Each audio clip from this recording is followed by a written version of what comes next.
when a cyclist on his way to work one sunny morning spotted a purse lying on the tarmac near the underpass he travelled through every day, he didn't think anything of it.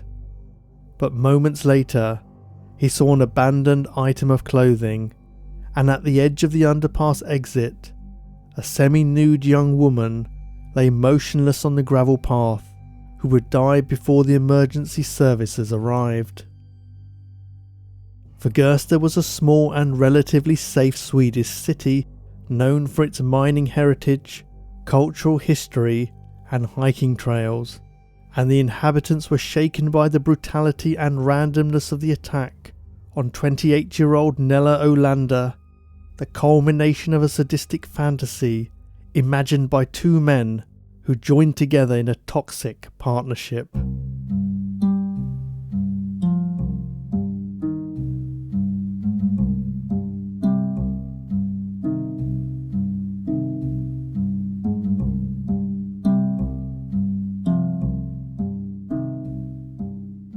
Hello and welcome to Prash's Murder Map.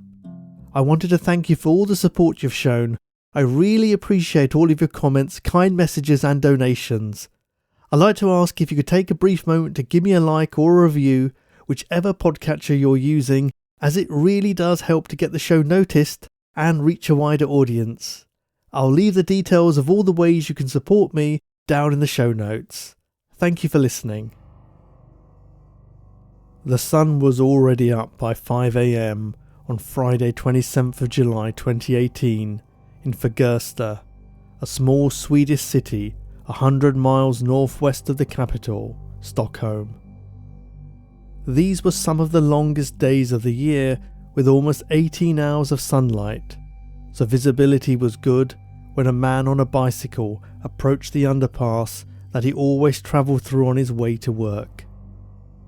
He paused for a moment when he saw a purse lying on the tarmac, but thought little of it and continued cycling. Occasional vehicles rumbled across the bridge overhead, but there were few people about at this early hour of the morning. As he neared the underpass exit, his attention was caught by an item of clothing on the ground that looked like a pair of trousers. He thought this was peculiar, but it wasn't until he emerged into the daylight on the other side that he realised where they had come from. Just at the edge of the tunnel was a half-naked young woman bleeding on the gravel path. He slammed on his brakes and rushed over to check her pulse. It was very weak. He tried to speak to her, but she was already unconscious, and she appeared to have been stabbed multiple times. He called the emergency services and waited anxiously for them to arrive, continuing to reassure the dying woman in the hope that she might be able to hear him and would fight to stay alive until help came. But it was too late. She died before the ambulance arrived, and after the passerby had given his statement, he returned to his bike to continue his journey. He stared at the blood on his hands and wept, but the red stains he left on his handlebars would wash away far more quickly than the memories of the terrible discovery he had unsuspectingly witnessed that morning. The police set up cordons around the area, the blue and white crime scene tape fluttering in the breeze as officers and sniffer dogs combed the area for clues and appealed for information about the murder. A Fagersta woman named Nella Olander was on holiday in Greece at the time, but always kept up with the news from home and was horrified to read that a young woman had been violently killed. Although the article didn't name the victim, Camilla was struck with a haunting sense of foreboding. Telling herself to be calm and avoid jumping to conclusions, she sent a text to her 28-year-old daughter Nella and asked her to call to put her mind at rest. The phone rang 15 minutes later, but it wasn't her daughter. It was the police. Her maternal instincts had been prophetic, and it was Nella Olander who had died. Camilla immediately boarded a plane and returned to Sweden, where her first action was to visit the spot where her daughter had been fatally attacked. She stood and gazed quietly at the dark, graffiti-covered underpass for as long as she needed to, then turned around and swore she would never return there again. The most important thing now was to care for her 5-year-old granddaughter, whose mother had been cruelly snatched away. Elsewhere in Fagersta, a 14-year-old boy named Thomas was anxious. His mother was usually less than attentive to his needs, but even she couldn't fail to notice that he was extraordinarily jumpy and uneasy that day. "What's the matter with you?" she finally asked unsympathetically. "You look like the weight of the world is on your shoulders." Thomas swallowed hard. "Mum, I've got something to tell you," he whispered. His next words tore through her heart. "I raped a woman last night, then my friend stabbed her. It happened near the underpass." His mother had heard the news of the murder and was sickened to learn that her son was involved. She had previously had concerns about his attitudes towards women, but she had never dreamed that he would act on them. She demanded to know the name of his friend, assuming it was one of his peers from school. Thomas reluctantly admitted that the killer's name was Johan Fallqvist and he wasn't a classmate. In fact, he was 28 years old, double Thomas's age. His mother reached for the phone and dialed 112.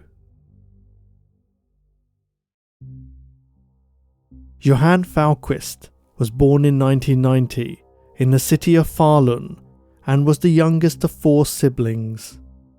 His father oscillated between moments of calm and outbursts of rage for no apparent reason, and his mother frequently backed down and kept quiet to avoid triggering his volatile temper. The atmosphere at home was tense, and the children continually tiptoed around their dad, fearful of the constant threat of his anger. As a result, Johan suffered from delayed speech development and struggled to communicate verbally until the age of 6. He was immature for his age and still played with toy cars and stuffed animals at the age of 13, in a way that would be expected from a toddler.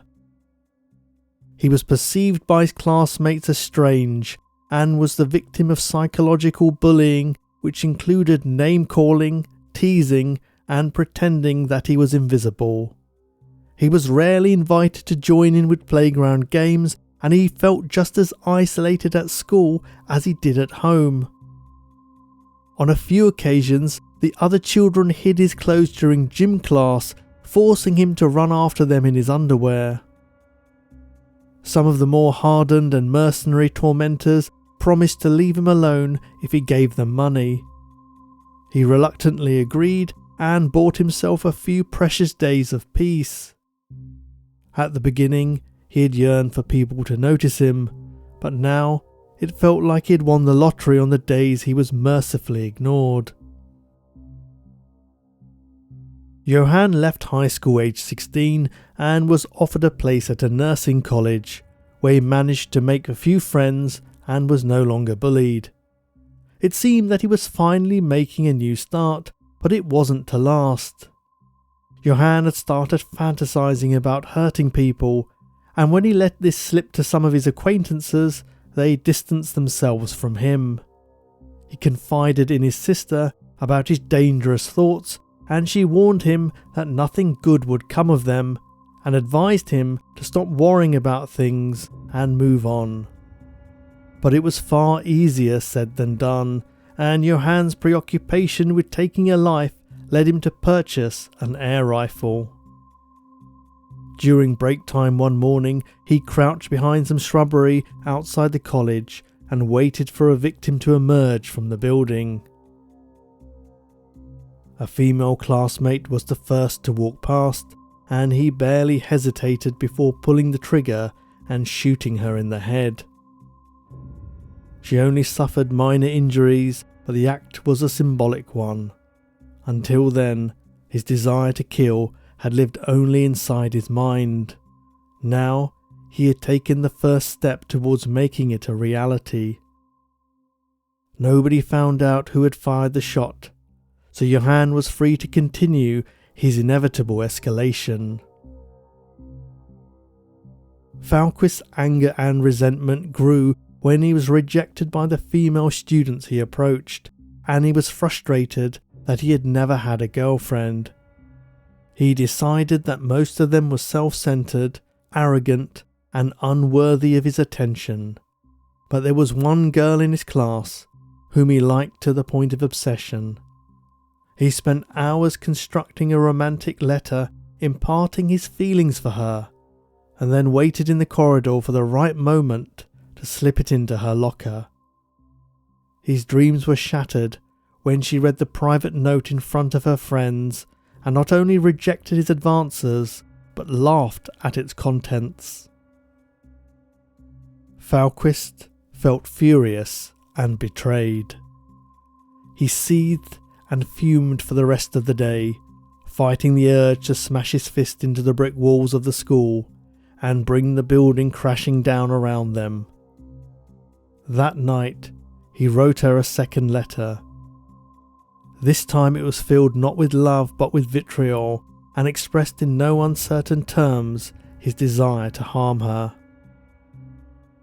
"I'm going to release your skin from your body. Then I will take your flesh away from your bones. Then I will break every bone in your body. Then at last I will release your head from your body. This shit I really mean. If you take this as a joke, I will hang you by your feet and take out your teeth one by one. I really mean this. You cannot play with me. If you still think this is a joke, then I'll take you down when you're going home someday. I'm going to rip your head off. If you show this to the police, then I will rape you. I will rape you until you don't breathe anymore." The young woman at the receiving end of his fury was terrified by the threatening letter and took it straight to a teacher who called the police. It was evident that Fallqvist was particularly agitated by the idea of people failing to take him seriously, as he mentioned the word joke twice in the aggressive note, suggesting a sense of powerlessness and frustration that people didn't listen to him. He had been so incensed by being rejected by the object of his desires that he felt compelled to communicate his feelings on paper, conveying the intensifying threats in a disorganized way which lacked the structure of a logical, more mature mind. The police charged him with unlawful threat, and he was sentenced to 75 hours of community service and forced to continue his education at home, which only served to reinforce his sense of isolation. At this point, he finally lost all contact with any remaining friends. Fallqvist's 3 siblings were all academic high achievers and were moving out of the family home into independent lives and successful careers, while he was left behind to deal with his father's temper. One of Fallqvist's brothers noticed his younger sibling's deteriorating mental state and urged him to seek professional help. Fallqvist heeded his advice, booked an appointment with a therapist, and unburdened some of his difficult feelings.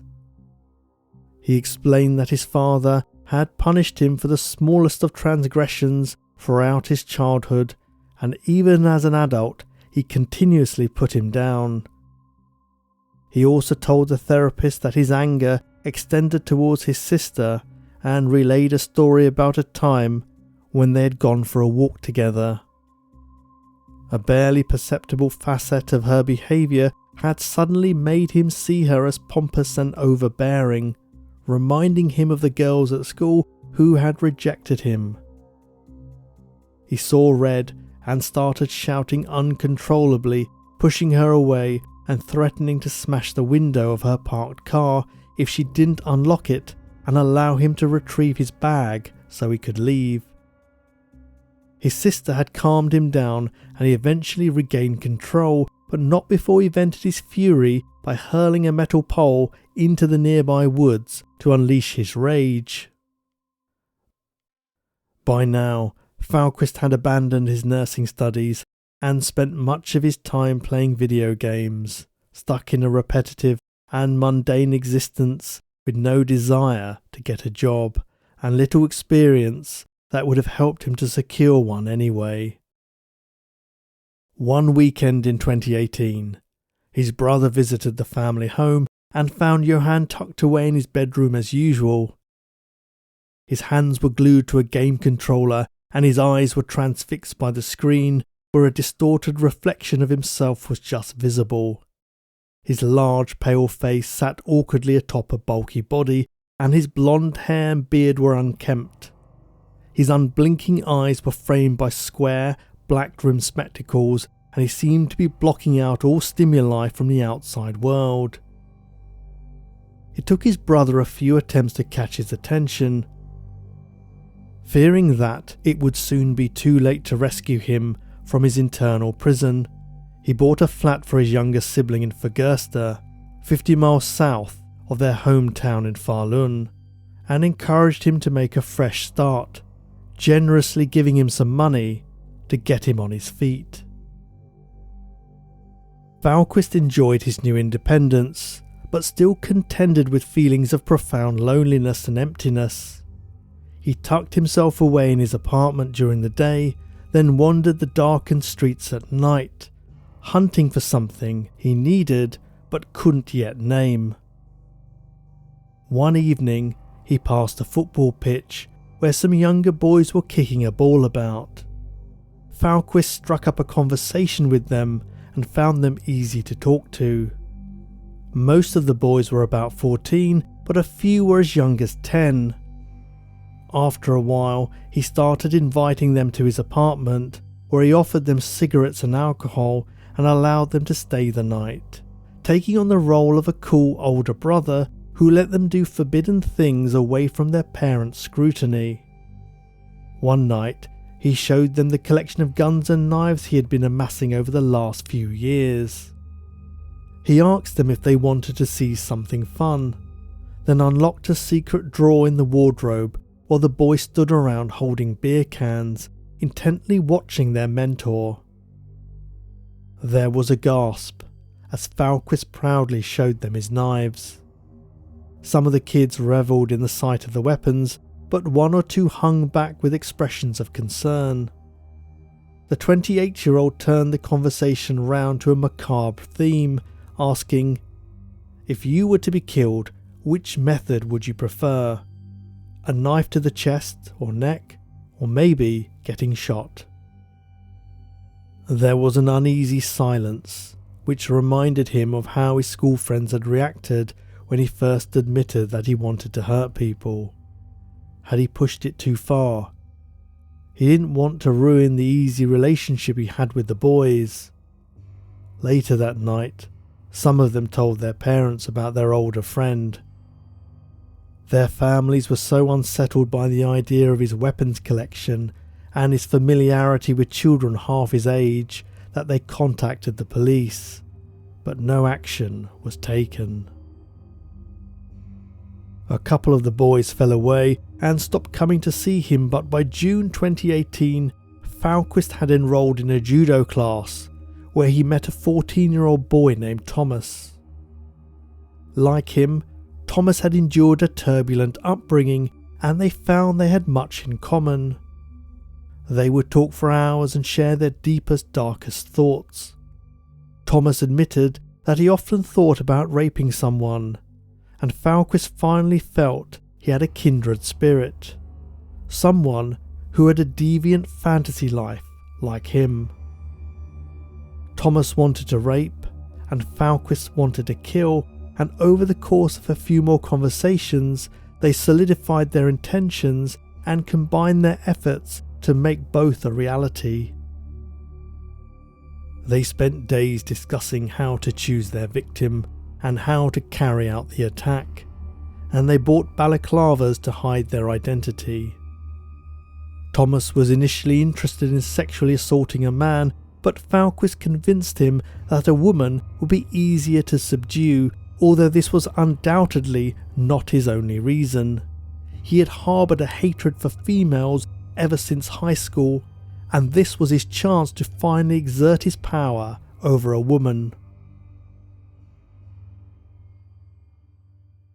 On the evening of Thursday, 26th of July, the unlikely pair were watching a movie at Fallqvist's apartment while finalising their ominous plan. Both agreed that this would be the perfect evening to try it, and they hoped that fate would provide them with a suitable victim. At 11:40 p.m, they took to the streets and wandered to a bar on the outskirts of Fagersta, thinking that they might find an intoxicated woman to attack. There was nobody around, and after pumping themselves up all evening in anticipation, they were desperate to release their destructive energies, so they vandalised the building in frustration. Thomas had been drinking all night and felt ill, so he laid down on the street to stop his head spinning. Fallqvist angrily told him to shape up and stick to the plan. At that moment a woman appeared. Nella Olander was 28 years old and had enjoyed a rare night out with friends while a relative took care of her 5-year-old child. She had a heart-shaped face, framed with dark hair, a gentle smile, and arrestingly bright blue eyes. But he didn't notice her beauty, nor did he wonder about her backstory. The only thing he saw was a potential victim. The clock had ticked over past midnight, and it was now the early hours of Friday 27th of July. Fallqvist threw caution to the winds and approached her with a ruse to catch her off guard. "Excuse me, my friend is sick. Can you help me get him to the hospital?" He gestured to Thomas lying on the pavement. Nella shook her head and continued to walk home, sensing that something was not right about the situation. Fallqvist rushed back to his friend and slapped him in the face to bring him to his senses, warning him that their target was getting away. The teenager expressed uncertainty and told Fallqvist that he didn't want to go through with it anymore. It had been fine in theory, talking big from the comfort of Fallqvist's apartment with a beer can in one hand and a cigarette in the other. But now they were out on the street with a real human being in front of them. Thomas didn't feel capable of attacking someone in cold blood, and he feared going to jail. Fallqvist told him angrily that it was too late, reminding him that he would be charged with helping him to plan the attack anyway. Thomas reluctantly agreed to continue with the assault, but said he would play no part in killing the woman. Fallqvist and his teenage helper pulled on their balaclavas and followed Nella to safe distance. They tried to go unnoticed, but there were people about even at this late hour who thought it odd that the men were dressed in black from head to toe and wearing balaclavas on a warm summer evening. Fallqvist gestured to Thomas to go the long way round, while he took a shortcut to get ahead of the woman, so that he would be waiting for her when she emerged on the other side of the dark underpass. When Nella stepped out of the tunnel, she was startled to see Fallqvist blocking her path and pointing a gun at her. He told her to stay still and be quiet if she wanted to live, just as Thomas caught up and appeared at his mentor's side. Together, they forced Nella back into the tunnel, but quickly realised that any sounds would echo and might alert someone to what was happening, so they dragged her back out to the end of the underpass and threw her onto the gravel path. Thomas sexually assaulted her, while Fallqvist kept his gun trained on her, reminding her that he would shoot if she screamed. Afterwards, Fallqvist grabbed her roughly by her hair and pulled her head up towards him, relishing his power as he told her that he had never intended to let her live. He pulled a long knife from his pocket and plunged it into her neck 3 times. As she lay bleeding to death on the ground, he went through a bag and removed her mobile phone before running from the scene. Back at the apartment, Fallqvist wiped the phone clean of fingerprints, then threw it into some bushes at the side of the road. He would explain later that he didn't really know why he took it, but he had seen it happen in movies and thought it would be a cool thing to do. Thomas was shaken by the night's events and suggested they avoid seeing each other for a while. His lust to kill temporarily sated, Fallqvist willingly agreed. The following evening, the 28-year-old walked to the crime scene and sat on a bench drinking a bottle of water as he relived the murder. A police car drove past, and the officers stopped to check on his well-being, thinking he might be a worse-for-wear customer from a local bar. He was perfectly sober, and they chatted for a couple of minutes. Fallqvist mentioned that he had read about the terrible underpass murder in the newspaper, and that he felt sorry for the woman who was killed. The police officers told him to take care, and Fallqvist replied that he would, waving to them jauntily as he said, "I'll see you soon." The following day, Fallqvist called Thomas, who told him he wasn't feeling well and that it made him sick to think about what they had done. Fallqvist went for another aimless walk as he mulled over the events. He didn't feel at all sorry and couldn't understand why his young accomplice was regretful. As he was walking, he heard a couple of car alarms going off, which inexplicably annoyed him. He couldn't see anyone suspicious nearby trying to break into a vehicle, but he phoned the police to report it. Fallqvist returned to his apartment, unaware that by this time Thomas had told his mother everything. There was a knock at the door the following morning. He was surprised to see the police standing outside and assumed they were following up about the car alarms, but he couldn't have been more wrong. They were there to arrest him for the murder of Nella Olander. He made a desperate break for freedom, but the officers were ready for it and got him on the ground with his hands behind his head, then cuffed him and escorted him to the station. Johan Fallqvist was charged with first-degree murder. His first question to the investigators was whether the prosecutor would be a woman. When he was informed that it was a man, he visibly relaxed and told them that he didn't want any women in the courtroom. He was found guilty and sentenced to life at Norrtälje prison, while Thomas was handed over to social services and placed in juvenile detention.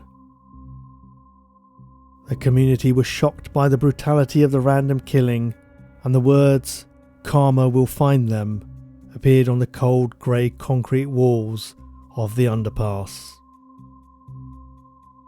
For the next 2 years, Fallqvist made a nuisance of himself in prison and was frequently placed in solitary confinement due to his persistent bad behaviour and repeated threats against staff. Eventually, he was moved to a facility in Tidaholm where they were better equipped to deal with difficult and dangerous prisoners. Fallqvist wanted to stay in Norrtälje because he had friends there, but his request was denied. It seemed that he had found it easier to make friends in jail than at school or any other normal setting, perhaps because for the first time he was among others who were like him.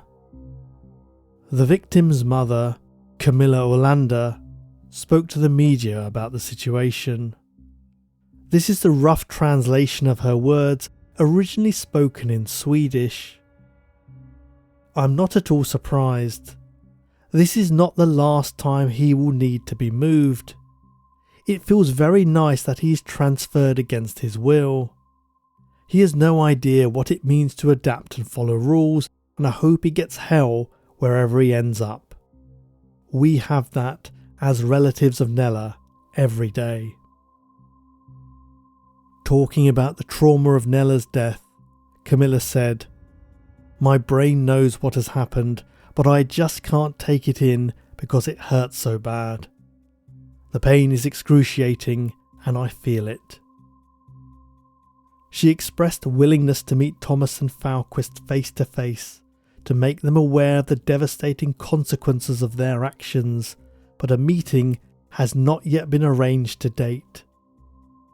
Even if her wish to confront them is granted, she knows that it will not bring her daughter back, and she must continue to live with the gaping hole left by her loss, as she navigates heartbreaking conversations with her grandchild about what happened to Nella. Thank you for listening to this episode of Prash's Murder Map. If you enjoyed it, please don't forget to leave me a comment or review on whichever platform you're using, as I love to hear your feedback and it helps other people to find the show. One-off donations are also gratefully accepted and go towards the running of the podcast. Or you can join me on Patreon and receive ad-free episodes for just £3 a month. As an independent podcaster, this helps a lot and allows me to continue researching and producing true crime episodes for you. I appreciate your support and I'll see you again next time.